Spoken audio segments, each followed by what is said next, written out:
උපතින්ම කාන්තාවන් කියන්නේ අවධානය දිනා ගන්න කැමැති කොට්ටාශයක්. එයාලා ඇඳුම් පැළඳුම් වලින්, එතකොට තමන්ගේ හැසිරීමෙන්, ගමන බිමනින් මේ හැම දෙයකින්ම තමන්ගේ විරුද්ධ ලිංගිකයන්ගේ අවධානය දිනා ගැනීම තමයි බලාපොරොත්තු වෙන්නේ. මෙතනදී අවිවාහක කාන්තාවන්ට નિરાයාසයෙන්ම ඒ අවධානය පිරිමි අයගෙන් ලැබෙනවා. හැබැයි විවාහක කාන්තාවන් ඒ වගේම දරුවන් ලැබුණු කාන්තාවන් සමාජයේ ලේබල් කරලා තියෙන්නේ නොවටිනාකමක් තුලයි. ඒක බොහෝ කාන්තාවන්ගේ පෞරුෂත්වය බිඳ දමන කාරණයක්. විවාහ වීමට දරුවන් ලැබීමට පෙර ඇය ළඟ සිටි අය ලබා දුන් වටිනාකම අද වෙනකොට ඒ පුද්ගලයන් ලබා නොදීම ඇයගේ පෞරුෂය බිඳ දමන ලොකුම කාරණයක් වෙනවා.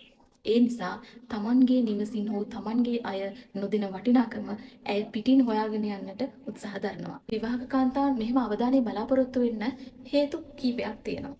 එයාගේ පවුලේ අය සැමියා එයාව අවලංගු කාසියක් විදිහට සැලකලා ඇයව නොසලකා හැරීම තමයි පළවෙනිම කාරණය.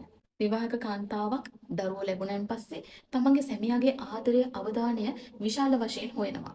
ඉතින් මේ කාන්තාවන්ට ඒ අවධානය ආදරය නොලැබුණහම එයාලා තමන්ගෙන් පිට අය තමන්ගේ පවුලෙන් පිට අයගෙන් මේ ආදරය සහ අවධානය ඇප්‍රීසියේෂන් එක බලාපොරොත්තු වෙනවා. තමා කරන කාර්යයන් පිළිබඳව නිසි ඇගයීමකට ලක් නොවීම විවාහක කාන්තාවන්ගේ මේ පෞරුෂත්වය බිඳ දමන්න ලොකුම හේතුවක් වෙනවා. තමන්ගේ අවිවාහක යෙහෙලියන් සමග තමාව සංසන්දනය කිරීමත්, විවාහයට පෙර තමාව සහ විවාහයට පසු තමාව සැසඳීමත් මේ කාන්තාවන් සිදු කරනවා. මේ සියලු කාරණා එකතු වුණාම ඇයගේ පෞරුෂත්වයට ලොකු පහරක් එල්ල වෙනවා. මෙහෙම අවධානය ඉල්ලන්න පෙළඹෙන්නේ Tamanගේ පෞරුෂය බරපතල ලෙස බිඳුණු කාන්තාවනුයි.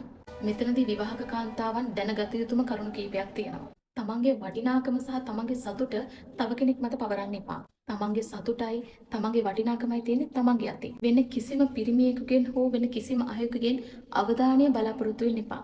තමන්ගේ සැමියාගෙන් නොවන අවධානයක් කිසිම කෙනෙකුගෙන් තමන්ට ලැබෙන්නේ නැහැ. එහෙම අවධානය ලැබුණත් ඉදිරියට ඒ අවධානය තුලින් ඔයාට බොහෝ ගැටලු වලට සහ බොහෝ නින්දාවන්ට ලක්වීමට ඉඩකඩ ඉතා වැඩි. තව කෙනෙක්ගෙන් කිසිම අගය කිරීමක් බලාපොරොත්තු වෙන්න එපා. ගෙවෙන හැම තප්පරයකම තමන්ව අගය කරන්න.